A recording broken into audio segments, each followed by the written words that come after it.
Quoi de plus bon que de démarrer sa semaine par une belle émission sportive? Amis téléspectateurs et vous aussi amoureux du sport, bonsoir et bienvenue dans ce rendez-vous de l'actualité sportive sur votre chaîne préférée Speedline Télévision. Dans ce numéro de votre émission, plusieurs sujets seront à aborder, notamment la 8e journée de la Super League Pro. Au terme de cette 8e journée, il y a eu du mouvement au classement. Nous en parlerons dans un instant. Nous parlerons du tirage au sort des quarts de finale de la Ligue des champions CAF et du tirage au sort également des quarts de finale de la Champions League européenne. On viendra meubler cette émission des informations de tennis de table, de Scrabble et de badminton. Mesdames, Messieurs, installez-vous confortablement. Speed Sport, c'est après ceci.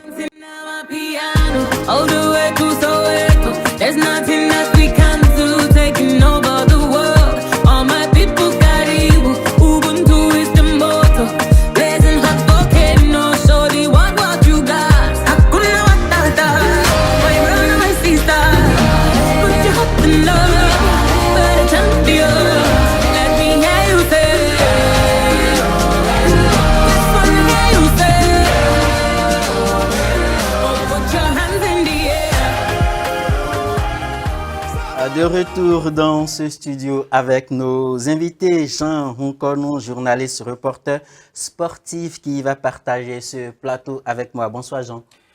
Bonsoir Gildas et bonsoir à tous les téléspectateurs. Alors la pleine forme, la semaine elle a bien démarré j'espère. Justement. Alors notre autre invité, il est également journaliste, reporter sportif, Roland Bédier. Bonsoir.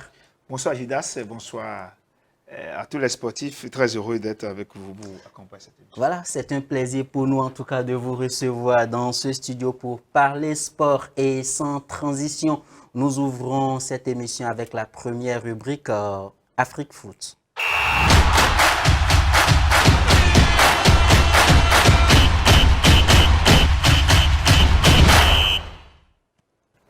Dans Afrique Foot, nous allons rester au plan national au Bénin pour évoquer le championnat professionnel de football béninois, la Super League Pro, qui a connu ce dimanche les derniers matchs de la 8e journée. Et au thème de cette 8e journée, il y a eu du mouvement au classement comme je l'annonçais en début d'émission. L'Autopopo reste toujours leader de ce championnat, mais est menacé par Dadje FC et Banigansé qui pointent à 16 points, à une longueur voilà, du leader qui a perdu son match de l'autre côté de Niki. Et dans cette émission, nous allons suivre quelques éléments, notamment le résumé du match qui opposait AS Cotonou à Ayema FC Menz. Avant qu'on en arrive là, Jean, l'Autopopo, le leader qui cale à Niki.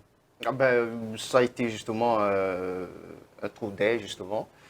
L'Autopopo qui était leader justement avant cette 8e journée s'est fait battre à Niki sur le score d'un but à 0, ce qui justement le ralentit dans sa course pour la première place.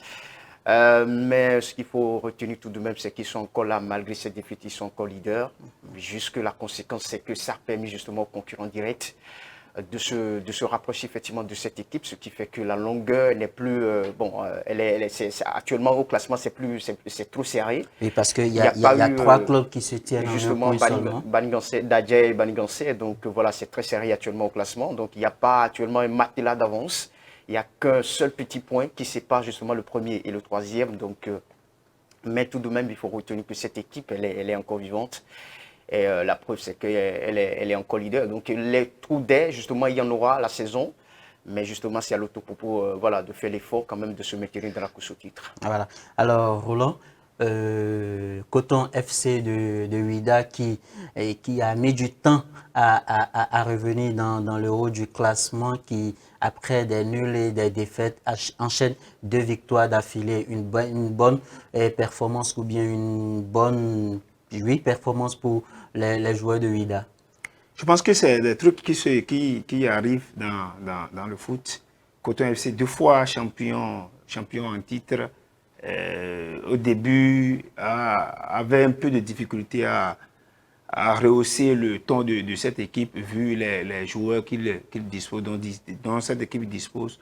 Au début, c'était un peu difficile. Il faut remarquer aussi qu'il y a quelques joueurs qui ne sont plus dans cette équipe. Il faut parler de Razak et Benin, qui étaient partis, des joueurs qui sont vraiment vilévortants, qui donnent l'ascendance à cette équipe, qui ne sont pas là. Il y a un certain Romaric aussi qui s'envole en Égypte. Donc au début, il y avait cette difficulté que Coton FC a rencontrée. Mais aujourd'hui, je pense qu'ils sont en train de retrouver la lettre de noblesse, ce qui a fait qu'ils ont fait deux victoires d'affilée. Donc petit à petit, cette équipe revient pour toujours dicter sa loi et permettre aux sportifs béninois de vivre ce qu'on a de vivre avec cette équipe. Restons toujours avec Coton FC Jean et des victoires, mais pas des victoires convaincantes dans le jeu, puisque c'est des victoires avec des scores de 1-0. Ah oui, bon, des victoires, je dirais, avec des scores très étriqués. L'essentiel, c'est qu'ils ont progressé au classement. C'est ce qu'il faut retenir d'ailleurs. Donc c'est pourquoi c'est quand même l'équipe double championne en titre, donc il ne faut pas déjà l'enterrer. Des trous d'air, justement, ils en ont eu en début de saison. Et ces victoires en 2 matchs, leur permettent justement de continuer maintenant à croire, peut-être à la course au titre, peut-être à croire justement à la montée au podium. Donc c'est tant mieux pour cette équipe en réalité. Maintenant, il va falloir garder cette même constance pour que voilà, les concurrents directs voilà, ne viennent pas tout creuser l'écart. Donc c'est quand même Coton et voilà, tout est encore jouable. On n'est qu'à la 8e journée, c'est pas près d'une vingtaine. Donc tout est encore possible dans ce championnat. Donc l'essentiel, c'est que Coton actuellement, il est là. Ils sont passés quand même d'un trou d'air justement aux souris avec ces 2 victoires consécutives qui leur fait un énorme bien. Donc voilà, tant mieux. Maintenant, ils peuvent commencer par avoir de la confiance parce que c'est très bon pour le moral du groupe. C'est très bon justement pour la montée en puissance de cette équipe. Et voilà, ça nous permettra de vivre peut-être voilà, un gros challenge avant bien sûr la fin de la saison. Alors, la surprise dans cette Super League Pro, c'est bel et bien le club de Damissa FC qu'on n'attendait pas dans cette Super League Pro, mais qui aujourd'hui prouve que ce club-là prouve qu'il n'a pas vraiment le niveau de cette Super League Pro, puisque ce club pointe dernier avec seulement 4 points après 8 journées. Oui, Damissa qui garde la lanterne rouge dans ce classement. Je pense que c'est faut pas dire forcément que cette équipe a eu tellement de difficultés, mais il faut aussi parler des problèmes extra-sportifs que rencontre assez cette équipe. Je pense que c'est un début. Comme l'a dit mon prédécesseur, nous ne sommes qu'à la 8e journée.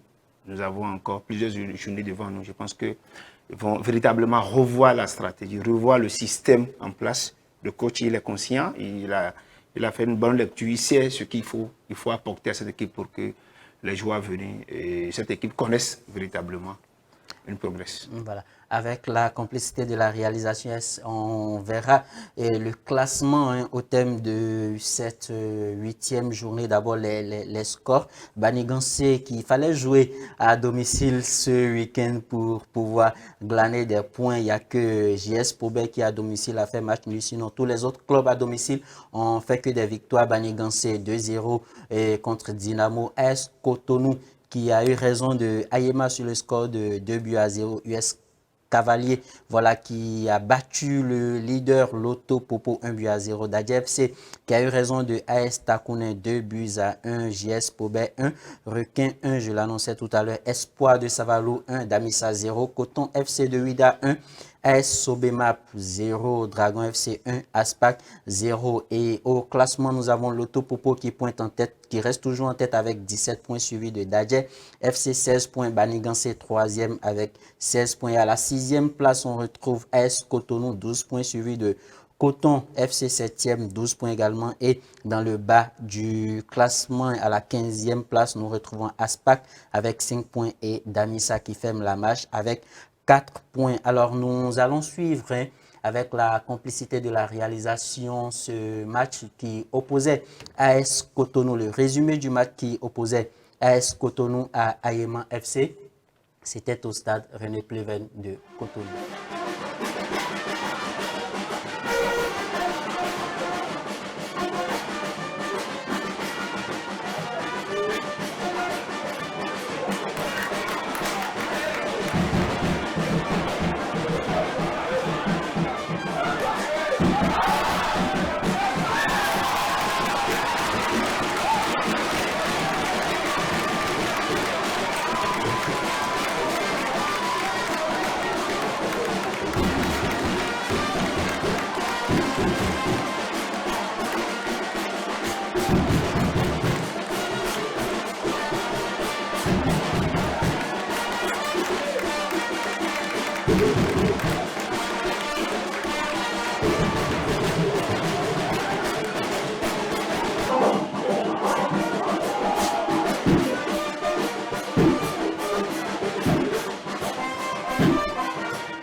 Voilà, c'était une belle victoire de AS Cotonou sur Ayema. Alors, au thème de cette rencontre, le coach de Ayema FC a plutôt fait part de sa déception et suite à cette défaite, une nouvelle contre-performance de son équipe. Oui, nous avons beaucoup de blessés, donc nous n'avons pas pu récupérer, n'est-ce pas, ces blessés-là. Et c'est ce qui explique, n'est-ce pas, ces deux dernières défaites que nous avons eues. Sur ce match-là, la première mi-temps 45, 0 but en deuxième mi-temps. Un changement de l'autre côté, ça vous a coûté cher. Oui, bon, on a pu gérer, on a pu contenir, n'est-ce pas, l'adversaire. Et on a pensé qu'en deuxième mi-temps, nous allons faire notre jeu, mais malheureusement, ils sont émoussés, je ne sais pas pourquoi. Donc ils n'ont plus respecté les consignes. Il y a un manque de volonté, n'est-ce pas, de se battre. Et c'est ce qui explique, n'est-ce pas, ces deux buts que nous avons encaissés. Moumini n'était pas titulaire, qu'est-ce qu'il y a? Moumini, revenu de voyage, fatigué, nous lui avons laissé le temps, n'est-ce pas, de récupérer, n'est-ce pas, avant qu'il ne reprenne les entraînements. Alors, nous allons fermer la page Nation pour nous envoler de l'autre côté du Ghana à Accra où a lieu actuellement les 13e Jeux africains à Accra. Et nous avons, on avait, je dirais, nos U20, Guépa U20 qui étaient en compétition dans une poule qu'on a jugé vraiment être à leur hauteur, mais malheureusement, nos Guépas sont éliminés de cette compétition avec au compteur 2 petits points seulement, puisque à la 3e journée, au 3e match, ils ont été battus par le pays hôte qui accueille ces Jeux africains, le Ghana. On va suivre cet élément et ce résumé de l'unique but de la partie.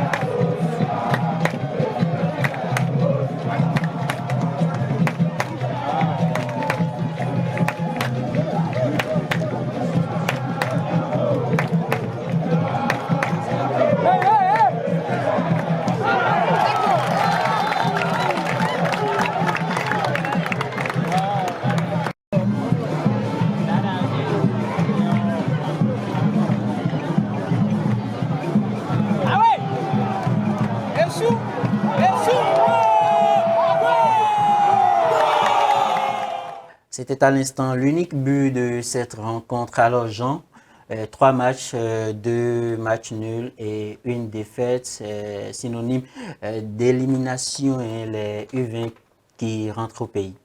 Qu'est-ce qui, selon vous, n'a pas marché durant ces matchs-là? Bon, vous savez, c'est quand même beaucoup de choses, mais on va pas quand même tout étaler, on ne va pas tout détailler. Mais ce qu'il faut retenir, c'est que dans le contenu, bon, voilà, les Guépardos, justement, n'ont pas été vraiment suffisants, n'ont pas été vraiment convaincants.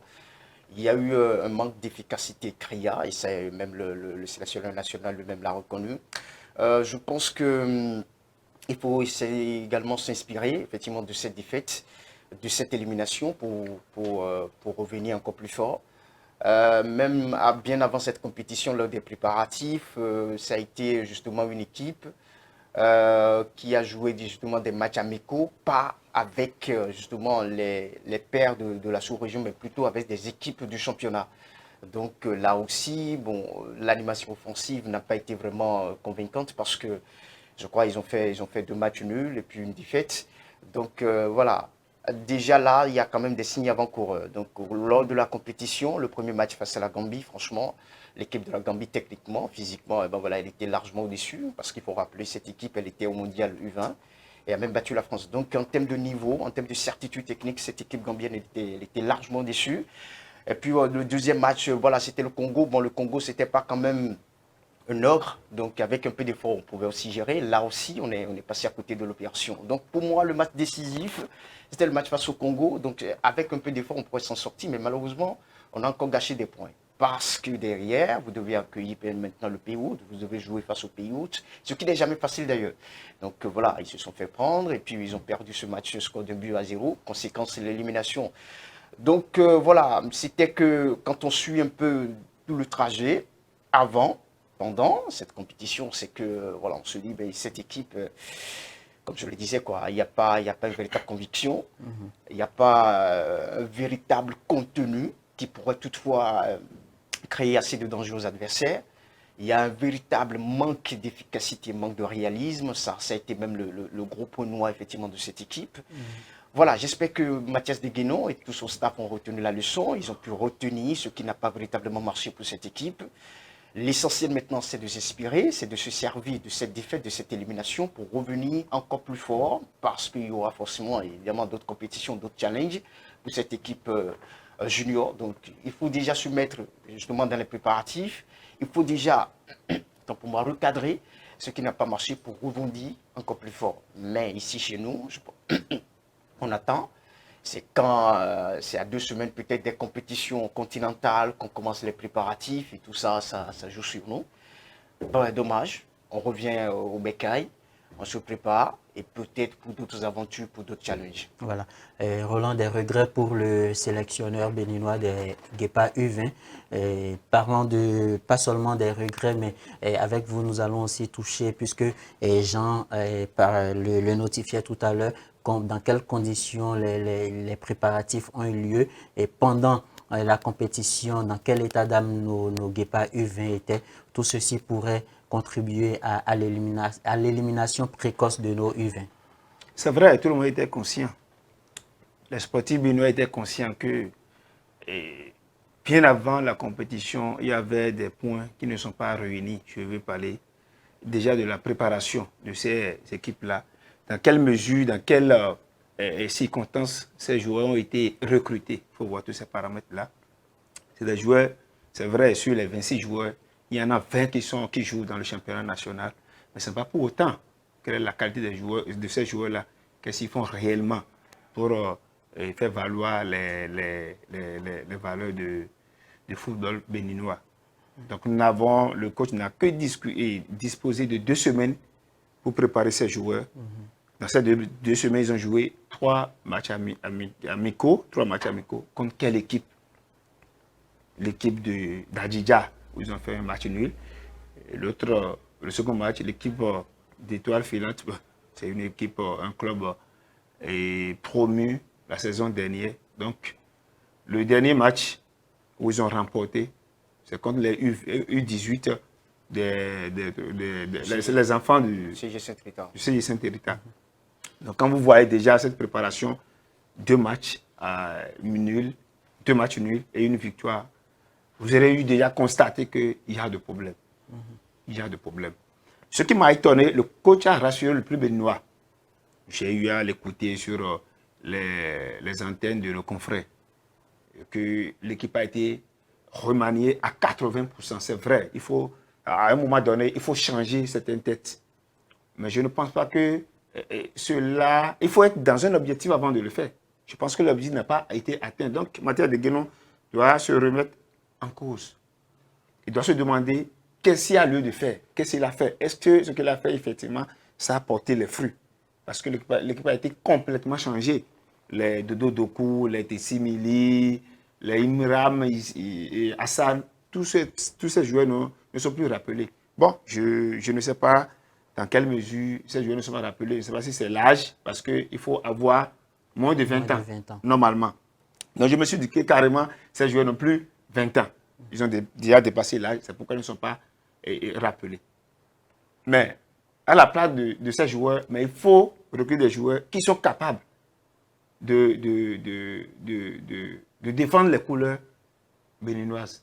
Ce qui n'a pas été fait. Ce qui n'a pas été le cas. Déjà, le premier match contre la Gambie que vous vous rappelez bien lors de la CAN U20 en Égypte, nous a battu 1-0. Donc il faut préparer, quand tu vas à la guerre, il faut s'armer. Ce qui n'a pas été fait. Parce qu'il nous a rassuré ici que c'est une équipe déjà maîtrisée par Mathias de Guénon. Mais finalement, on a joué match nul. Le premier match, c'était match nul contre cette équipe déjà maîtrisée. Et dans le jeu même, quand il s'est passé, il faut voir le jeu. Moi, j'ai bien suivi le jeu. L'équipe béninoise était vraiment dans une course non maîtrisée.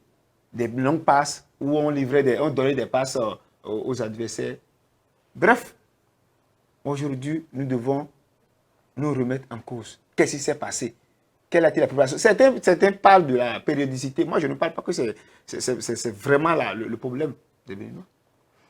Parce que les joueurs jouent dans un club. Et ils ont signé un contrat.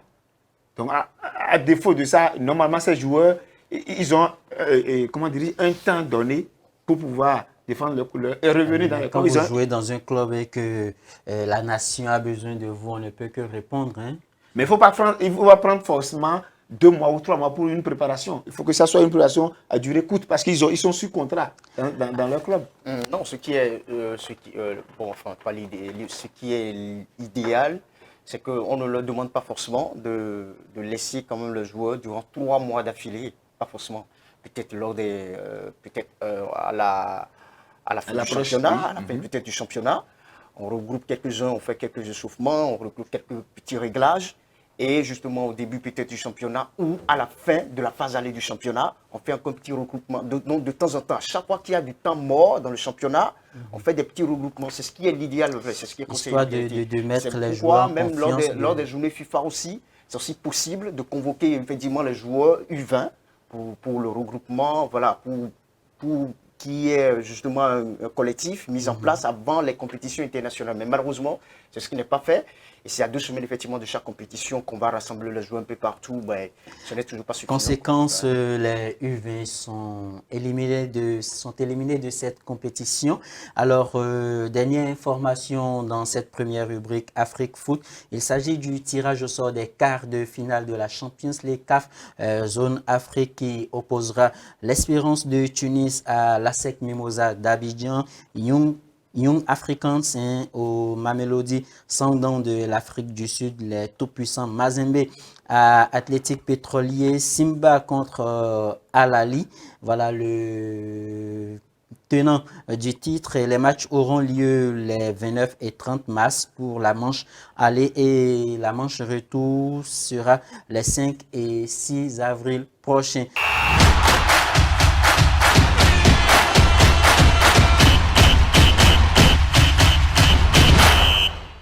Nous ouvrons cette dernière rubrique avec les 13e Jeux africains de l'autre côté de Accra, le Bénin qui enfin enregistre 3 médailles et pas des moindres, 3 médailles en or, 2 médailles pour le bras de fer sportif que nous a donné cette jeune demoiselle et une médaille également en or qui a été remportée par la triplette des Scrabble béninois de l'autre côté de Accra. Mais on se rappelle de cette demoiselle qui a entre-temps eu des problèmes pour voyager afin de compétir parce qu'elle n'appartenait pas à une fédération avec une telle performance puisque c'est elle qui donne les 2 premières médailles du Bénin à ces Jeux africains de l'autre côté de Accra.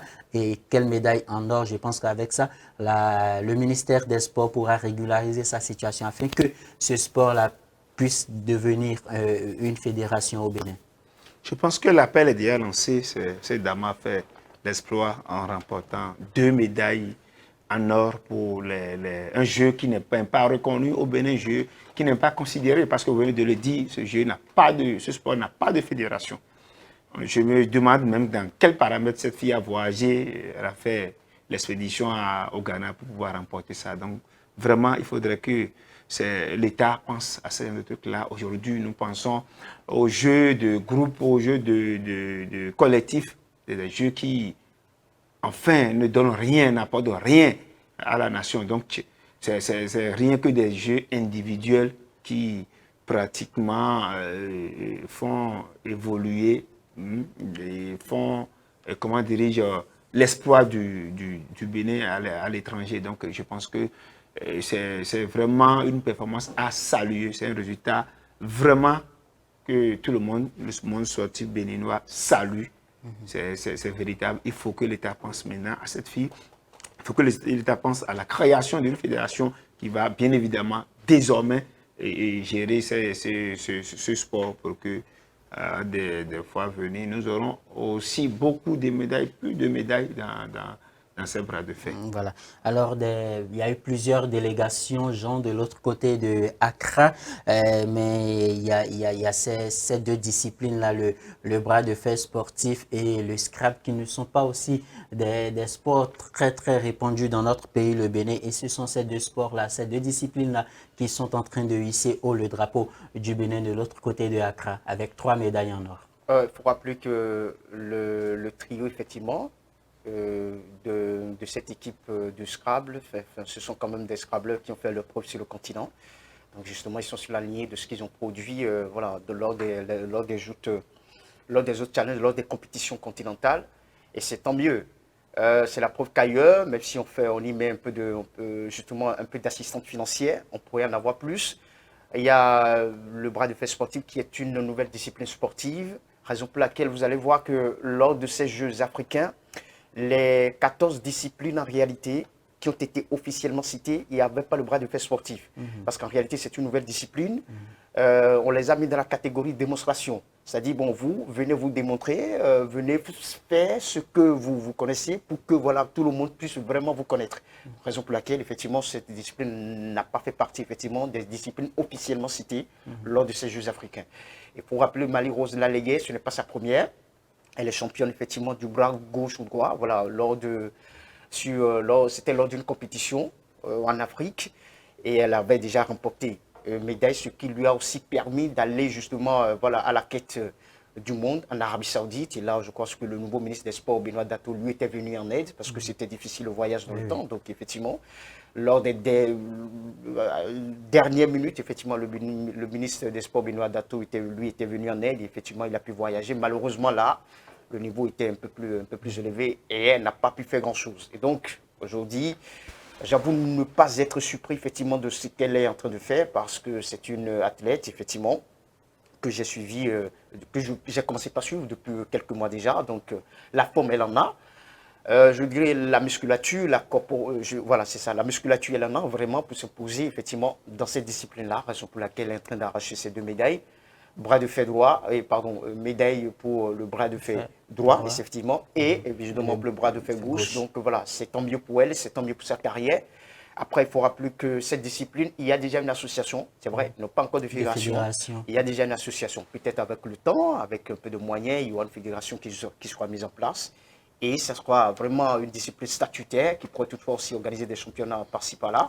Ça sera une vraie discipline connue de tous. Mais pour le moment, on n'en est pas encore là. Mais il faut retenir ce nom, Marie-Rose Lalégué, elle est véritablement en train de hisser le drapeau béninois partout elle passe dans cette discipline. Alors nous lui souhaitons bonne chance et j'espère qu'avec cette belle performance de l'autre côté de Accra, les autorités ministérielles du sport pourront vraiment faire tout pour que cette discipline puisse être reconnue comme fédération afin de prendre part à des compétitions vraiment reconnues dans le monde. Nous continuons toujours dans notre rubrique Autres sports. Cette fois-ci, nous parlerons du tennis de table et du badminton puisque c'était la fête ce samedi au Hall des Arts de Cotonou puisque l'on jouait la coupe de la fête du printemps. Il s'agissait du nouvel an chinois et le tennis de table et le badminton étaient au rendez-vous. Nous allons suivre les propos du directeur du centre culturel chinois qui livrait ses impressions, sa joie pour la réussite de cette fête ce samedi au Hall des Arts de Cotonou. Parce que nous avons organisé cette édition après 3 ans de pandémie et puis aujourd'hui nous avons confusion les deux disciplines comme vous avez constaté, le tennis de table et puis le badminton. C'est pourquoi c'est une fête, c'est pas seulement la coupe de la fête du printemps chinois, c'est une fête béninoise et chinoise parce que nous avons célébré ensemble pour le nouvel an chinois. Cette année, c'est l'année du dragon, comme j'ai dit souvent, parce que c'est presque notre dernière manifestation culturelle et sportive. Non, je tiens surtout ici à remercier le ministère des Sports et puis la fédération béninoise de tennis de table et puis la fédération sœur béninoise de badminton, parce que vraiment grâce à eux que cette coupe est couronnée de succès. Comme vous avez vu, nous avions l'ambiance et puis nous avons beaucoup d'athlètes qui participaient à cette coupe. Cette fois, il y a aussi beaucoup de Chinois parce que c'est pas seulement notre fête, c'est la fête de notre peuple. Cette fois, il y a des Chinois ressortissants de Chine, ils étaient là aussi, ils ont fait beaucoup de matchs avec nos amis béninois. C'était une très belle fête de l'autre côté du Hall des Arts de Cotonou et toujours ce même samedi et cette fois-ci à l'Institut français de Cotonou, l'on a eu droit à des parties de Scrabble. Le trésorier général de la Fédération béninoise de Scrabble nous revient pour plus d'informations sur les détails à savoir sur cette organisation. Cette compétition s'inscrit dans le cadre de la journée de la francophonie, comme vous l'avez dit. Et donc, quand on parle de francophonie, c'est la langue française. Et vous savez bien que la langue française, c'est notre langue de travail.